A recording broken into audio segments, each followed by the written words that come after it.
안녕하세요. 30대 중반의 여성으로 얼마 전 이혼을 했습니다. 결혼한 지 2년밖에 되지 않은 데다가 눈에 넣어도 아프지 않을 딸까지 있는 제가 이혼을 결심하게 된 건 순전히 남편 때문입니다. 저와 남편은 지인의 소개로 만나 1년 조금 넘게 사귀고 결혼했습니다. 화목한 가정에서 자란 평범한 직장인인 남편은 믿음직스러운 사람이었어요. 하지만 말할 때 표현이 서투릅니다. 본인도 그걸 잘 알아서인지 말 조심을 많이 하는 편이에요. 그러다 한 번씩 스스로 제어를 못할 만큼 폭발을 할 때가 있는데 그때 내뱉는 말은 흉기에 가깝습니다. 운이 좋다고 해야 할지 모르겠지만 연애할 때는 이런 모습을 한 번도 본 적이 없다가 결혼식을 하고 나서야 보게 되었습니다. 연애하는 동안 남편은 저에게 크게 바라는 것이 없었습니다. 심지어 제가 혼후관계를 원한다고 했을 때도 별말 없이 제 의견을 따라 주었어요. 특별한 이유가 있던 건 아니고 제가 교회에 다니다 보니 막연히 그렇게 해야 할 것 같았기에 이에 대해 깊이 고민해 본 적도 없습니다. 게다가 남편이 특별히 왜라던가 묻지 않고 저에게 어떤 설명을 요구하지 않았고요. 남편의 이런 태도도 제가 결혼을 결심할 때 크게 작용했습니다. 하지만 남편은 결혼식 후 우리가 첫날 밤을 보내고 나서야 저에게 그동안 엄청나게 스트레스를 받았었다고 털어놓더라고요. 미안하기도 하고 그런데도 고맙기도 하고 그랬습니다. 그런데 결혼하고 얼마 지나지 않아 남편이 저에 대해서 외모를 지적하기 시작했습니다. 근육이 없는 제 몸매와 다리, 털, 팔자, 주름 등이 여성스럽지 못하게 느껴진다면서 저에게 끌리지가 않는다고 하더라고요. 그런 말을 들을 때마다 남편이 잘못하고 있다는 것을 알면서도 동시에 남편이 저를 거부하지는 않을까 걱정이 되었습니다. 무엇보다 남편은 저에게 첫사랑이나 다름없었기 때문에 행여이 결혼이 파국으로 치닫지는 않을까 너무 무서웠습니다. 그래서 남편 눈에 들기 위해서 정말 죽을 힘을 다해서 노력했어요. 살도 빼고 외모도 가꾸고 생활 습관도 고치고 제가 할 수 있는 건 정말 다 했던 것 같습니다. 다행히 남편도 저의 그런 변화를 알아챘고 다시 부부 사이도 원만해졌습니다. 지금 제 사연을 듣고 계시는 분들은 뭐 그렇게까지 해서 사냐, 남편이 그렇게 잘났냐라고 물어보실 수도 있을 것 같아요. 사실 제 남편도 그렇게 환칠한 인물은 아닙니다. 하지만 저는 남이 저에게 준 상처를 그대로 돌려주는 성격이 못 됩니다. 그리고 그 무렵에는 제가 어쩌면 남편을 더 좋아하고 있었는지도 모르겠습니다. 한 번은 남편이 샤워를 하러 화장실에 들어갔을 때예요. 남편의 핸드폰이 몇 차례 울리길래 급한 전화인가 싶어 확인을 하게 되었습니다. 남편이나 저나 원래 핸드폰 자금을 해놓지도 않고 딱히 서로 감시하는 것도 아니지만 숨기지도 않습니다. 그런데 이상하게 그날은 한번 확인을 해보고 싶은 기분이 들더라고요. 그렇게 남편의 친구 목록을 훑어보다가 정말 예쁜 여자를 발견했습니다. 다시 보니 저희 결혼식에도 왔던 인형같이 생긴 남편의 대학 동기더라고요. 그러면 안 되는 걸 알면서도 저도 모르게 둘이 무슨 대화를 주고받은 건지 대화창을 확인하게 되었습니다. 내용은 사실 별거 없었습니다. 남편의 대학 동기가 생일이었는지 남편이 생일 축하한다고 먼저 연락을 했더라고요. 그러자 그 동기가 생일 때 받은 선물이며 뭐 했는지를 상세히 말하며 자랑을 하더라고요. 그에 대해 저희 남편은 예쁜 여자랑 시간을 보내는데 그 정도는 써야 한다며 자기라도 쓰겠다고 동조를 하고 있더라고요. 그러자 그쪽 여자가 와이프는 별로야라고 묻더군요. 남편은 지금은 봐줄 만한데 처음에는 내가 왜 이런 여자랑 결혼했지 싶었다며 저에 대해 신랄하게 평가를 내렸더라고요.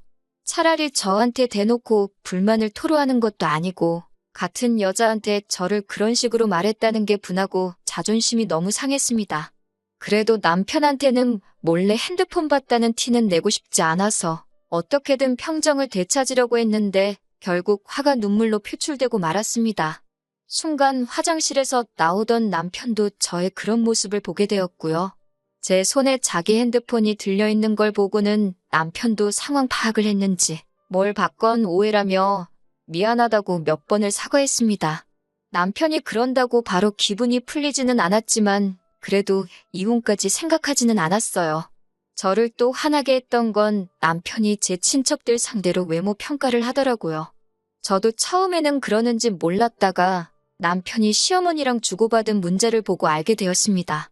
사실 일전에 여자 동기와의 대화에서 저에 대해 함부로 말한 걸 확인하고 난 후로부터 종종 남편의 핸드폰을 몰래 확인하게 되더라고요. 그러면 안 되는 줄 알지만 지금은 또 저에 대해서 무슨 생각을 하고 있을까 싶어서요.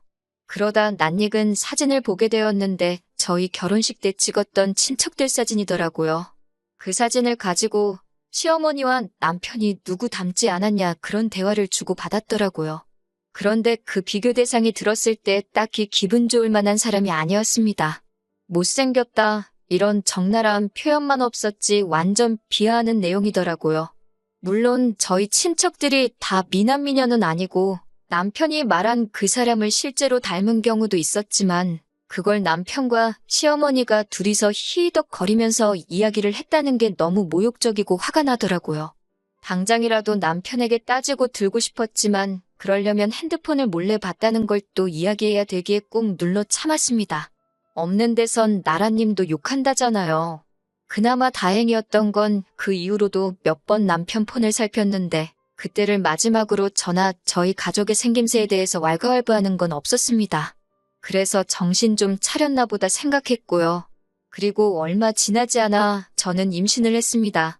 그런데 제가 그동안 자기관리에 대해서 얼마나 스트레스를 받고 살았었는지 임신을 했다는 기쁨도 잠시였습니다. 바로 살찌면 어떡하지라는 걱정을 하기 시작했습니다. 나아가 피부도 망가지고 체형도 망가질 텐데 나는 쓸데없는 걱정들이 줄을 이었습니다. 그도 그럴 것이 남편 회사에 출산 후 복귀한 여직원이 있었는데 아주 퍼즐대로 퍼졌더라며 남편이 흉보던 게 생각이 났거든요. 그런 여자를 데리고 사는 남편은 진짜 속이 터질 거라면서요. 저는 결국 임신 기간 내내 정말 식단과 운동까지 뭐 하나 손에서 놓지 못했습니다.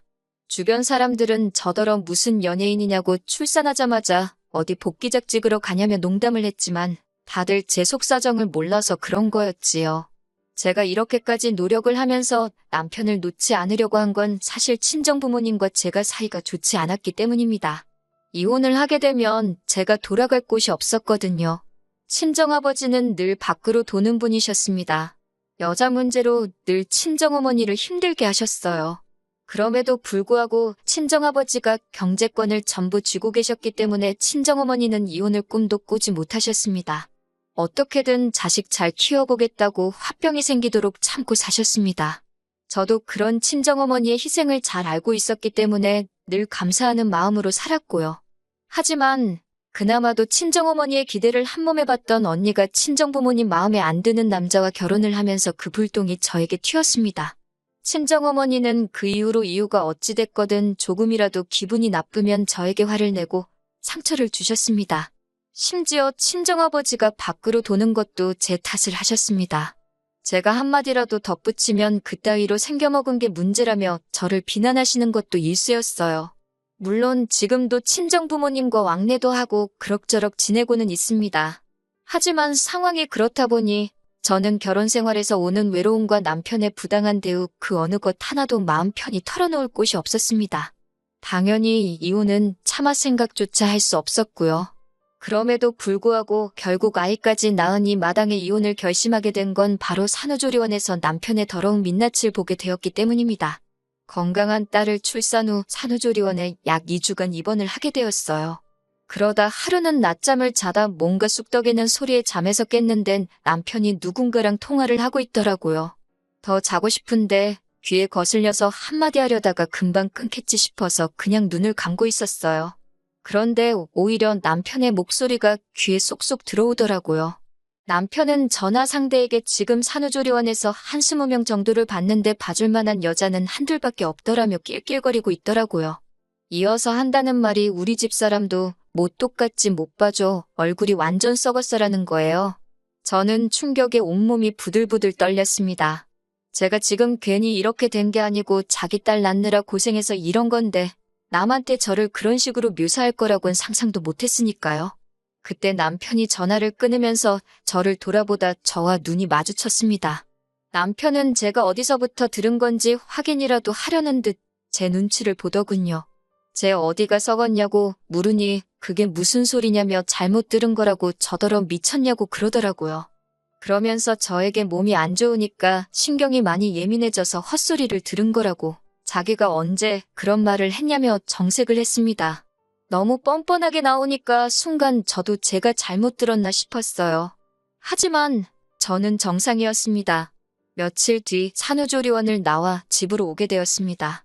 친정어머니가 와서 도와주신다고 했지만 그게 더 불편할 것 같아서 괜찮다고 말씀드렸어요.